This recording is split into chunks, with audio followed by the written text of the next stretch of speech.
Welcome to Working Dragon Mystic, where we discuss real, metaphysical, and occult knowledge so that you can manifest real and tangible results in your life. Today, we're going to talk about one of those big topics. We're going to talk about self-discipline, why it matters, and why this may perhaps be one of the things that holds most practitioners back. All right, so let's dive into this. Self-discipline. Ooh.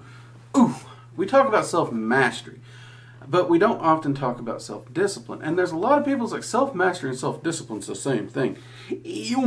Sorta, but not really. And here's the thing.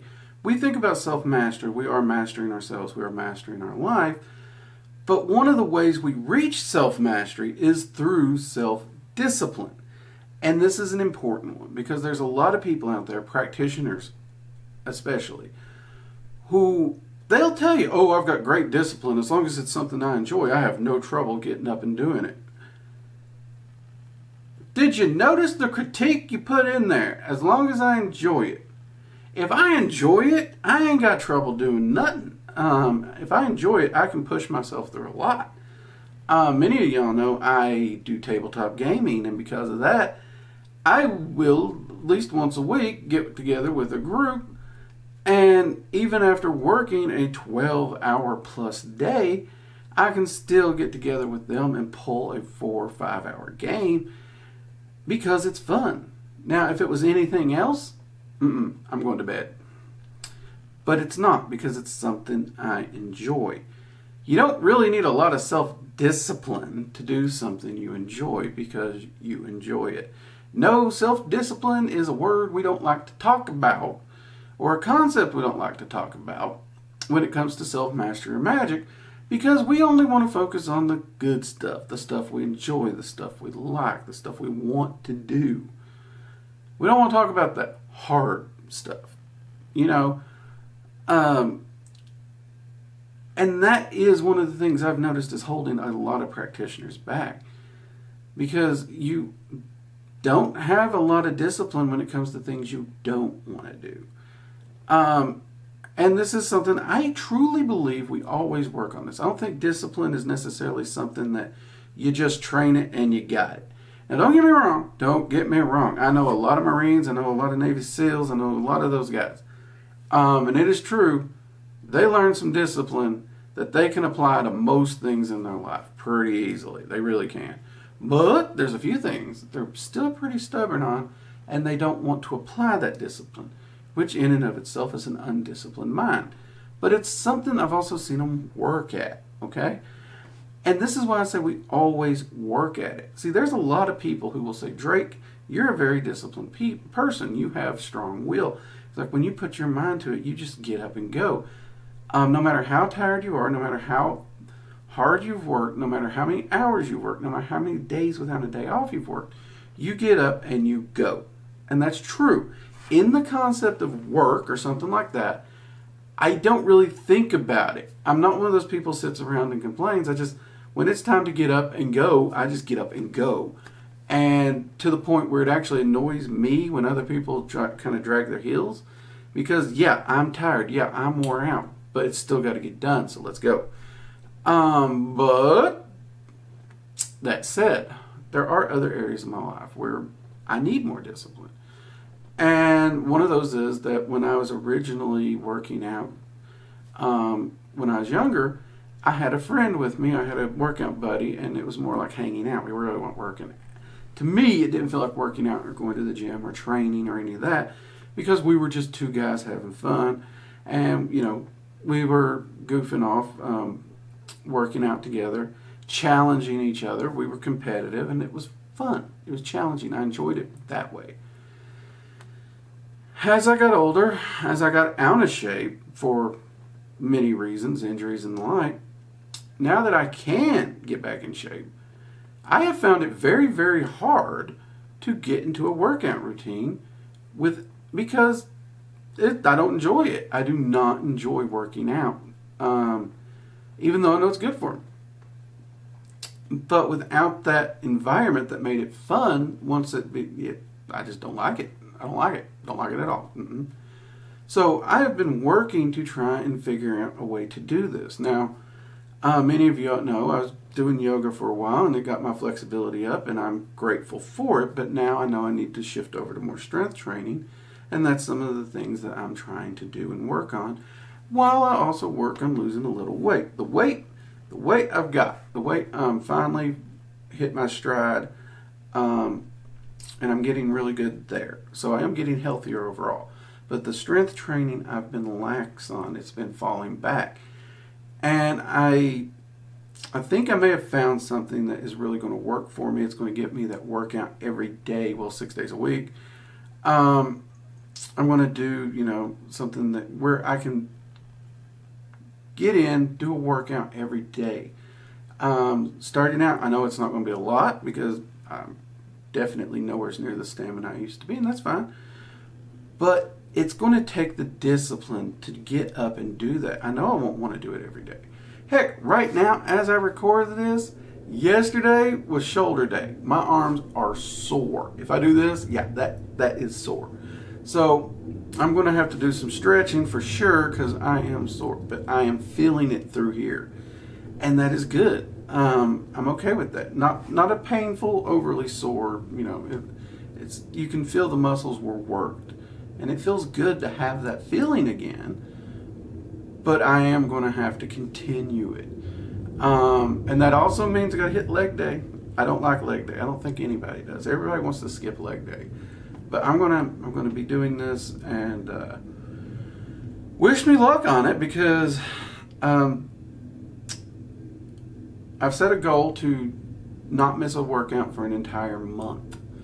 So we're going to see how that goes, and we're going to see how much I can start rebuilding my strength. Now I'm not going for bulk strength. I'm going for more lean muscle mass, something a bit more. I'm not really big on the bulk look personally. Nothing wrong with it. It's just not for me. I'm going for a bit more lean. So I do want some good functional strength where I can lift, but I'm not trying to bulk. And that's going to take a lot of discipline. But this comes in all aspects of our life. This is only an example I'm giving. Whether it be going to work, whether it be cleaning our house, which I'll be honest, that's another thing. I hate cleaning, so my discipline on cleaning my house, I clean it, I keep it sanitized, but when it comes to clutter, my house looks like a wizard lives here. I got books and stuff piled. We are cluttered, but that's something we're working on too. Me and the wife are trying to declutter. We're trying to pare down, get rid of things. But self-discipline is very, very much a lifelong thing, and a practitioner really needs it. We really need it.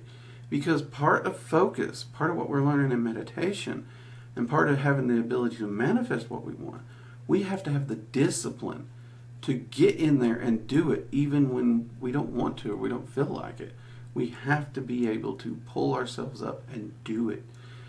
And this day and age, that's becoming more and more rare, sadly. And I'm noticing that even my generation, excuses become more and more prominent as to, no, I can't do it today because, no, I don't want to do it today because, I'm just going to sit down and relax today. And we put off those important things that are going to help us with our self-mastery and our manifestation and manifesting the actual life that we want to live in lieu of, we just don't want to do it. And that really breaks my heart when I do see people who are so excited about their practice and their path. And don't get me wrong, I'm not saying people don't put hard work into their practice and their path. They do. But at the same time, many of these people also talk about how they're missing certain gains, how they're not seeing certain results. And if you really evaluate the larger picture, you could see easily a little self-discipline could probably reshape their entire reality. In fact, one of my teachers actually flat out pointed out, self-discipline may be the key to unlocking the door of your manifestation for spell work you've already done. And I was like, huh? And they used a financial explanation for this on me. I like money, so they use finance a lot for me. And there's like, if you cut down on needless spending, because how many times have you spent money on something, whether it's just to eat out, not because you needed to, because you wanted to, or you bought this little stuffed animal or knick-knack that you looked at it, yay, I got it, and you put it on the shelf, you never said, look at it again. If you sat down and added that up over a year, how much money could that bring into you that, let's say you don't even keep on it? Because a lot of people are like, well, that money's not going to make that much difference. And then she's like, that's understandable. But what if you took that money and instead invested it and let it grow? Well, I had to admit, she was right. If I just took my Starbucks money for 5 years back when I was younger and just invested it, by now that would have grown to a lot. I could have retired on my Starbucks money. Maybe. I'd have to redo the math. But you get the idea. Disciplining yourself in certain areas can actually make it easier to open up pathways to manifest your goals. So, to make fun of me, in my Starbucks habit, if I'm ever wanting to manifest prosperity, I do the spell work, but I also look at where I can discipline myself financially to help it manifest. Now, if I've done everything I can, I ain't drinking Starbucks, I'm not eating out, I've done everything I can, and I've trimmed it back, fine. I'm going to hold to that. I'm going to do everything I can. I'm going to apply that discipline, and I'm going to do the magic, and I'm going to throw the door open as wide as I can to get as much manifestation as quickly as I can. But we need to look at this when it comes to everything. And again, let's make fun of Drake. Healing. I don't know if you all know this, but if I go down for a surgery or an injury or something, my wife has to basically stand over me with a ball bat to get me to rest. I don't like sitting still. I mean, y'all see me in the videos, even in the chair, I'm always moving. I don't like sitting still. So if I'm down for an injury or something, I don't want to sit still either. And I have to draw on that discipline side just to heal. Even if I'm doing healing magic, I still have to talk to myself, tell myself, Drake, you can't do this. You got to do what's right for you. You got to be disciplined. You can't do what you want to do. So whether it be finances, whether it be healing, whether it be health, whatever it is, I encourage you in your path and your practice to ask yourself, how can I apply discipline and self-discipline to this working to increase the manifestation yields, to make it as easy as possible for the magic to work? Because remember, magic and energy will follow the path of least resistance. So if we do everything we can in line with the working we're doing, all we're doing is giving it greater pathways to manifest more and quicker. Okay? I know this video is probably going to come off like I'm harping on y'all to work harder, get off your butts, pull yourselves up by your bootstraps. Crap my grandfather used to tell me. But that's not what I'm telling you. I mean, part of what he said, yeah, it can be translated into this. But he didn't have to be such a grump about it either. All I'm saying is to ask yourself where these things can be utilized to improve your magic. That's all. We all have our faults, me included. Whether I won't sit down when I'm injured, whether I don't slow down when I'm sick, we got them. We got them. Or you're just stubborn, like me. But I do advise you to meditate and ask yourself when doing any working or manifesting anything, to ask where you can apply some self-discipline just to throw that gate open wider and to truly help the magic to work as much as possible so you can yield those results far, far quicker and get to manifesting that life you want. All right? Well, with that, I'm Drake, and this has been Working Dragon Mystic, and I'll see you next time. Bye-bye.